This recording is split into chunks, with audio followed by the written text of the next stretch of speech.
என் அன்பு பிள்ளையே, உனக்கான நன்மைகளை செய்து கொடுப்பதற்காகவே உன் தாயானவள் இன்று உன்னை தேடி வந்திருக்கின்றேன். என் குழந்தையே, உன் வாழ்க்கையில் நீ உயர உயர உனக்கு எவ்வளவு துன்பங்கள் வந்தாலும் இந்த தாயானவளினுடைய ஆசீர்வாதங்கள் உனக்கு முழுமையாக கிடைத்து கொண்டேதான் இருக்கும்.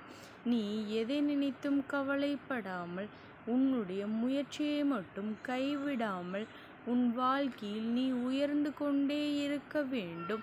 உனக்கு கஷ்டங்கள் வரத்தான் செய்யும். ஆனால் அத்தனை கஷ்டங்களும் உன்னை சோதிப்பதற்காக மட்டுமே என்பதனை நீ மறந்துவிடக்கூடாது. என் குழந்தையே, இன்று உன் அம்மா உனக்கு கொண்டு வந்திருக்கின்ற வாக்கினை நீ மனதார கேட்க வேண்டும். இல்லை என்றால் இன்று நான் கூறும் விஷயத்தை நீ கேட்டால் உனக்கு பயமும் அதிர்ச்சியும் ஏற்படும். எனக்கே அனலாக என் உடல் எரிந்து கொண்டிருக்கின்றது. என் குழந்தையே, இந்த நாளில் இந்த தாயானவள் ஏன் இப்படி அனலாக எரிந்து கொண்டிருக்கின்றேன், அதற்கு என்ன காரணமாக இருக்க முடியும் என்று என் குழந்தை நீ யோசித்து கொண்டிருக்கின்றாய் அல்லவா? என் பிள்ளையே, எல்லாவற்றிற்கும் காரணம் உன் வாழ்க்கையில் இன்று ஏற்பட்டிருக்கின்ற இந்த சூழ்நிலைதான். நல்ல நாள் என்றாலும் கூட என் குழந்தை மனதில் சந்தோஷம் இருப்பதில்லை. எல்லா நாளுமே என் பிள்ளை ஒன்று போலதான் இருக்கின்றது. கண்ணீரும் கவலையும் கஷ்டமும் இருக்கின்றது. சந்தோஷம் என்றால் என்ன, அது எங்கே கிடைக்கும் என்கின்ற மனநிலை இப்பொழுது இருந்து கொண்டிருக்கின்றது. சந்தோஷமாக இருக்க வேண்டும் என்று நினைத்தாலும் கூட 4 பேர் இருக்கின்ற இடத்தில் வாய்விட்டு சிரிக்க நினைத்தாலும் கூட அந்த நேரத்தில் தன்னுடைய கஷ்டங்கள் என்னவோ அதுதான் உன் கண் முன்னால் வந்து நின்று கொண்டிருக்கின்றது. இதனால் என் பிள்ளை இந்த வாழ்க்கையில் அடுத்த அடியை எடுத்து வைக்க முடியாமல் துவண்டு போய் நின்று கொண்டிருக்கின்றாய். எல்லாவற்றிற்கும் காரணம் என்னவாக இருக்க முடியும் என்று நீ நினைக்கின்றாய் அல்லவா? உன் கண்ணீருக்கும் கவலைக்கும் காரணம் என்னவாக இருக்கும் என்று யோசிக்கின்றாய் அல்லவா? எல்லாவற்றிற்கும் காரணம் ஒன்றுதான். உன் அருகில் இருப்பவர்கள் உன்னோடு பழகுகின்றவர்கள் என்று நம்பிக்கை துரோகிகை நீ அருகில் வைத்து கொண்டிருக்கின்றாய். ஒரு நல்ல விஷயத்தை நீ செய்ய தொடங்கினால் அதை அவர்களிடத்தில் மட்டும் நீ சொல்லிவிட்டு தொடங்கிவிட்டாய் என்றால் அந்த காரியம் நிச்சயமாக உனக்கு நல்லபடியாக நிறைவு பெறாது. ஏதோ ஒரு சூழ்நிலையில் அது உனக்கு கஷ்டத்தை ஏற்படுத்தும். என் பிள்ளையின் வாழ்க்கையில் நிச்சயமாக மிகப்பெரிய மனக்குழப்பத்தை ஏற்படுத்தி கொடுக்கும். அந்த விஷயம் அப்படியே இன்னொருவர் உன்னிடத்தில் சொல்லும் பொழுதுதான் நீ யோசிப்பாய், இந்த விஷயத்தை நாம் யாரிடத்திலும் இவர்களை தவிர சொல்லவில்லையே. அப்படி இருக்கும் பொழுது இந்த விஷயம் எப்படி வெளியில் வந்தது என்று யோசிப்பாய். ஆனால் உனக்கு சந்தேகம் மட்டும் அவர்கள் மீது வராது. ஏனென்றால் உனக்கு அவர்கள் மீது அத்தனை நம்பிக்கை. இந்த நம்பிக்கை தானே அவர்கள் இப்பொழுது உனக்கு எதிரியாக பயன்படுத்தி கொண்டிருக்கின்றார்கள். உன் வாழ்க்கையை அழிப்பதற்காக அதனைத்தானே அவர்களின் தங்களினுடைய மிகப்பெரிய ஆயுதமாக கையில் ஏந்தி கொண்டிருக்கின்றார்கள். இப்படி ஒரு காட்சியை உன் வாழ்வில் நான் கண்டுவிட்ட பிறகு உன் தாயானவள் உடல் நலம் எப்படி இருக்க முடியும்? எரியாமல் இருந்து விடுமா?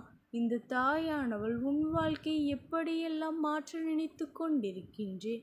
உன் வாழ்க்கையில் எப்பேற்பட்ட விஷயங்களை எல்லாம் நடத்திவிட வேண்டும் என்று துடித்து கொண்டிருக்கின்றேன். ஆனால் இப்போதையெல்லாம் பார்த்தால் அம்மாவின் மனது மிகவும் வேதனைப்படுகின்றது. இப்படியும் கூட ஒருவர் நம்பிக்கை துரோகம் செய்ய முடியுமா? இது போன்றும் கூட ஒருவரின் வாழ்க்கையை அழிக்க முடியுமா? இப்படியும் கூட மனிதர்களின் எண்ணங்கள் இருக்குமா என்று நினைத்து அம்மாவினுடைய மனது மிகவும் எரிகின்றது. ஆனால் என் குழந்தையை, இந்த அனலையே குறைக்க வேண்டும் என்றால் நீ என்ன செய்ய வேண்டும் என்று உன் தாயானவள் நான் சொல்கின்றேன் கேள். உன் தாயானவள் இப்படி கோபத்தில் இருப்பது நல்லதல்ல. அம்மா, கோபத்தில் என்ன வேண்டுமானாலும் செய்து விடுவேன். உன்னுடைய எதிரியை கூண்டோடு அழித்து விடுவேன். உன்னுடைய துரோகியை முழுமையாக வெறுத்து ஒதுக்கி விடுவேன்.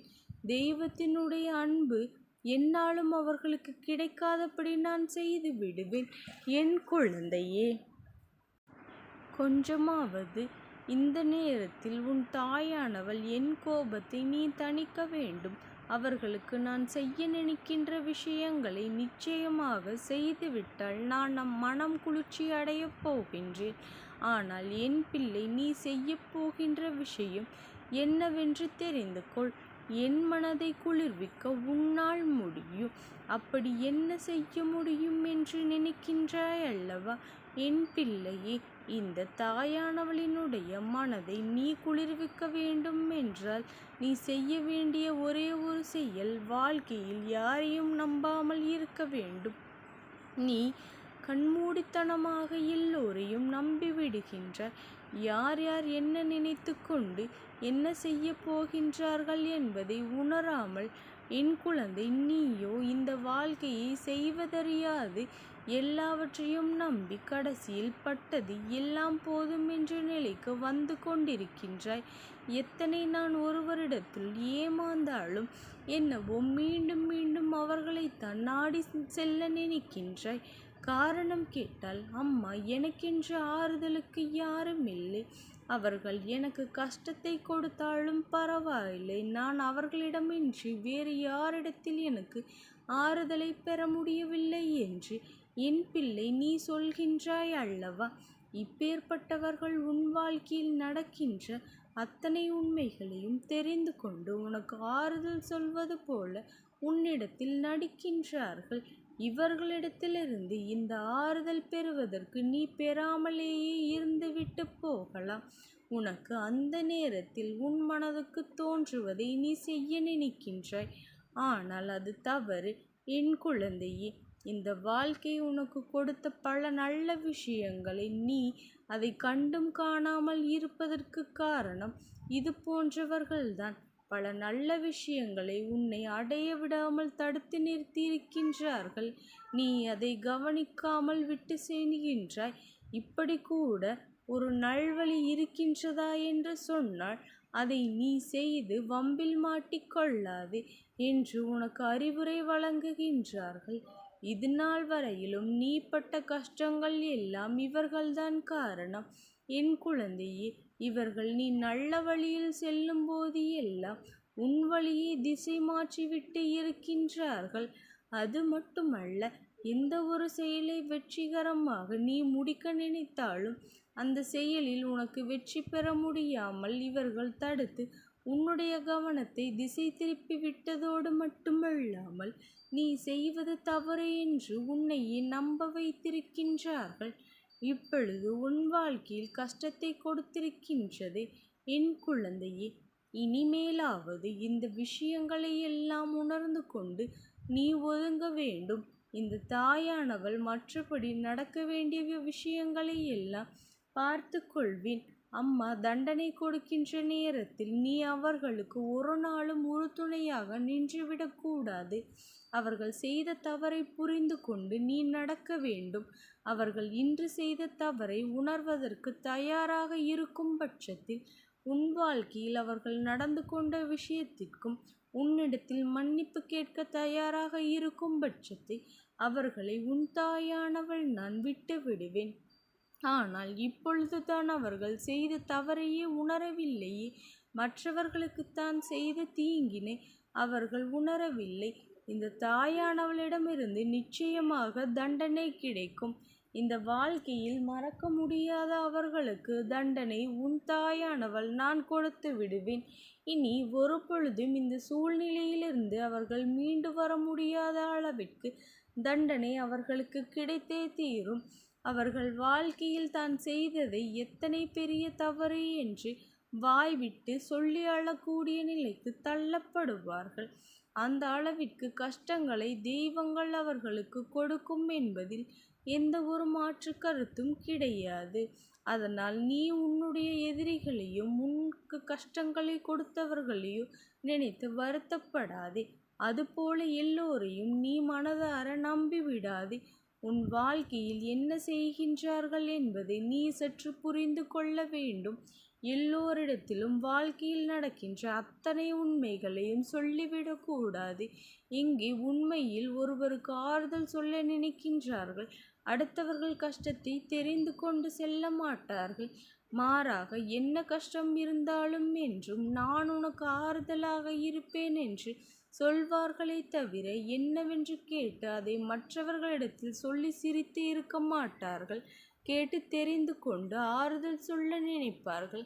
உன் விஷயத்தை தெரிந்து கொண்டு அதில் அவனுக்கு நேரத்தை கழிக்க விரும்புகின்றார்கள் என்பதை நீ முதலில் புரிந்து கொண்டாலே போதும். இந்த தாய் இனி உனக்கு வாழ்க்கையில் நடக்கின்ற எல்லா விஷயங்களையும் கவனித்து உனக்கு எதிரிக்கும் துரோகிக்கும் நான் தண்டனையை பெற்று கொடுக்கின்றேன். என் பிள்ளையே, நீ எதை நினைத்தும் கவலைப்படாமலும் வேதனைப்படாமலும் உன் வாழ்க்கையை மட்டும் பார்த்து கொண்டு இரு. உன்னுடைய நல்ல மனதிற்கு உனக்கு என்றைக்குமே நல்லது மட்டுமே தான் நடக்கும். என் குழந்தையே, நீ யாருக்கும் எந்த தீங்கும் செய்யாமல் மட்டும் இருந்தாலே போதும். நீ எதை நினைத்தும் கவலைப்படாதே. இந்த தாயானவள் உன் இரு கரங்களை பற்றி கொண்டு செல்லும் பாதையில் உனக்கு துணையாக வந்து கொண்டேதான் இருப்பேன் என்பதில் எந்த ஒரு மாற்று கருத்தும் இல்லை. நீ எதை நினைத்தும் கவலைப்படாதே. இந்த தாயானவளினுடைய அன்பும் ஆசீர்வாதங்களும் உனக்கு என்றைக்கும் முழுமையாக கிடைத்து கொண்டே இருக்கும். ஓம் சக்தி போற்றி. ஓம் ஆதிபராசக்தி போற்றி போற்றி.